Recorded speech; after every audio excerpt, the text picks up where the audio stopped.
Well, welcome to the SILVERRUDDER team. Lars and myself, Philip have decided to spend the afternoon on the water, sailing through some of the parts of Svendborg Sund. We're excited about the fact that 450 of you have enrolled in just 1 week. It's going to be fantastic. Well, the weather was so good today that we couldn't help ourselves. I left work early. Hopefully my boss hasn't seen this film. We would like to come and show you the boat end and the pin end of the starting line this year as we've moved them. To my right here is Svendborg, which is the westernmost or southwesternmost end of the line, and on my left here is Christiansminde pier, which is on the, well, let's say the northeastern part of the line. Now, the major difference between this line and the last starting line is there are no ferries here. The line is considerably longer. It's 400 meters long, so I'm quite sure that even the biggest classes, all the boats should be able to start at the same time.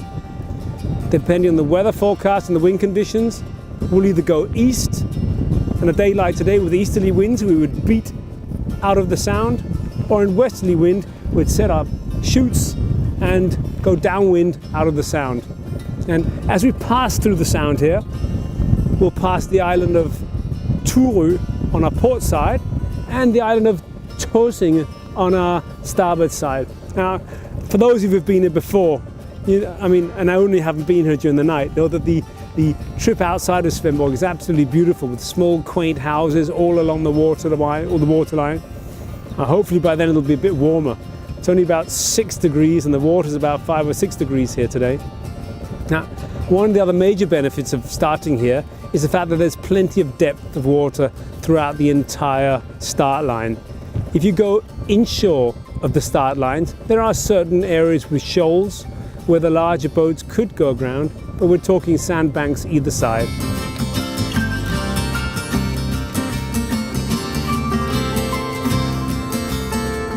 There's plenty of space for spectators on either one of the two bridges. Now, like I said, the starting boat with flags and signals will be on the Christiansminde end, which will be to the northeast here, and at the pin end would have flags set, and obviously we'll have cameras and we'll have jury making sure that boats aren't across or ahead of the starting line before the starts have passed. Yeah.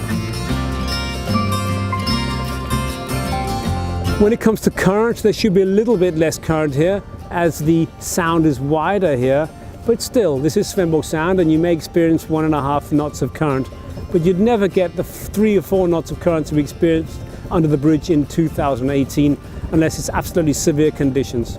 So hopefully we're in for a really nice start, and if the weather's like this, we just couldn't want anything better.